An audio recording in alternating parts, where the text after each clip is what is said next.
Assalamualaikum warahmatullahi wabarakatuh. Halo teman-teman, perkenalkan nama saya Isma Sari dari kelas MPI 1B dengan NIM 2103036064. Saya adalah mahasiswa UIN Wali Songo Semarang dari jurusan Manajemen Pendidikan Islam, Fakultas Ilmu Tarbiyah dan Keguruan. Di sini saya akan membahas tentang Islam moderasi beragama di era Wali Songo. Ada yang tahu apa itu Islam moderasi beragama di era Wali Songo? Yuk simak videonya sampai selesai ya.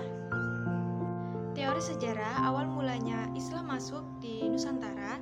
Islam adalah agama yang dibawakan oleh Nabi Muhammad SAW yang berpusat di Mekah dan Madinah, yang memiliki misi sebagai agama rahmatan lil alamin, yang mengajarkan tentang akidah, syariah, serta akhlak. Selanjutnya, ketika Nabi Muhammad wafat, penyebaran Islam dilanjutkan oleh para sahabat yang kemudian menyebar ke seluruh belahan dunia.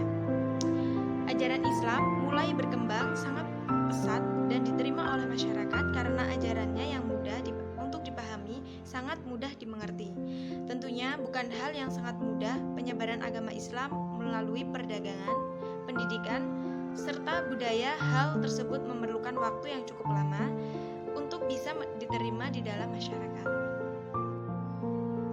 Perihal terkait awal Islam masuk di Nusantara Indonesia telah dikaji dalam seminar ilmiah yang dilaksanakan pada tahun 1963 Hijriah di Medan, yang kemudian menghasilkan kesimpulan sebagai berikut. Yang pertama, Islam masuk pertama kali di bumi Nusantara adalah pada abad ke-1 Hijriah atau 7 Masehi, langsung dari negara Arab. Yang kedua, wilayah yang pertama kali didatangi adalah daerah pesisir Sumatera Utara, kemudian membentuk kerajaan Islam pertama yaitu Aceh. Yang ketiga, para pendakwah yang pertama adalah para saudagar, yang pada saat itu dakwah disebarkan secara damai. Dalam versi lain menyebutkan proses awal masuk Islam di Nusantara terjadi beberapa pendapat, yakni yang pertama, informasi dari Arab, aktivitas yang dilakukan oleh pedagang Arab yang melakukan suatu aktivitas dengan perdagangan dengan bangsa Nusantara. Para pedagang dari Arab datang ke Nusantara sejak zaman Kerajaan Sriwijaya pada abad ke-7 Masehi, yang selanjutnya mereka menguasai perniagaan yang berada di wilayah yang di bagian Indonesia Barat, yakni Selat Malaka. Yang kedua, informasi dari India. Informasi ini yang menyebutkan bahwasanya para pedagang dari India, yakni Gujarat, selanjutnya mempunyai peranan yang sangat utama dan penting dalam penyebaran Islam di Indonesia. Yang ketiga, informasi dari Eropa. Informasi ini bersumber dari Marco Polo 10 pada tahun 1292 Masehi. Yang keempat, informasi dari Cina. Informasi ini bersumber dari catatan kecil karya Ma Huan. Beliau merupakan seorang penulis yang mengikuti Laks Cheng Ho dalam sebuah perjalanannya. Beliau menuliskan dalam catatannya bahwa sejak kurang lebih 1400 telah ada pedagang-pedagang Islam yang mendiami pesisir pantai utara dari Pulau Jawa. Selanjutnya, masuknya Islam di Nusantara dan proses penyebarannya kepada para bangsawan dan rakyat pada umumnya dilakukan dengan jalan secara damai. Salurannya adalah sebagai berikut. Yang pertama, berawal dari perdagangan, perkawinan, tasawuf, pendidikan, kesenian, dan kekuatan.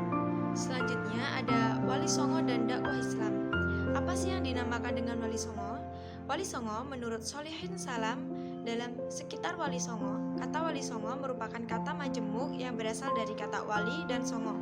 Kata wali berasal dari bahasa Arab, suatu bentuk singkatan dari waliullah yang berarti orang yang dicintai dan mencintai Allah. Sedangkan kata songo berasal dari bahasa Jawa yang berarti 9, jadi Wali Songo berarti wali 9, yakni 9 orang yang mencintai dan dicintai Allah. Mereka dipandang sebagai ketua kelompok sejumlah besar mubaligh Islam yang bertugas mengadakan dakwah Islam di daerah-daerah yang belum memeluk Islam di Jawa. Model penyebaran Islam Wali Songo ada dua pendekatan. Yang pertama, pendekatan yang disebut dengan Islamisasi kultur Jawa, di mana dalam pendekatan ini bagaimana budaya Jawa agar nampak dalam nuansa Islam.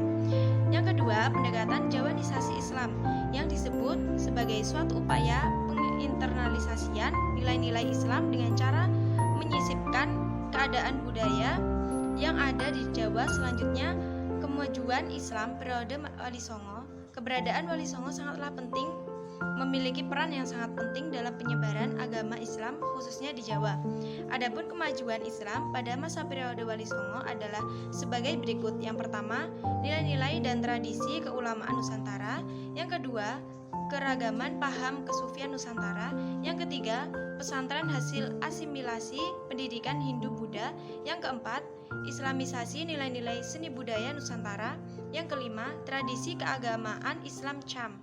Dapat disimpulkan bahwa masuknya Islam di Nusantara terdiri atas beberapa teori, yakni teori Arab, teori Cina, teori Persia, teori Eropa, teori India, dan strategi penyebaran Islam di Nusantara dilakukan melalui beberapa jalur, yakni perdagangan, pernikahan, pendidikan, politik, kesenian, tasawuf, dan jalur pendidikan. Tokoh-tokoh penyebaran agama Islam di Nusantara adalah para raja, dan untuk di Pulau Jawa adanya Wali Songo yang berjumlah 9.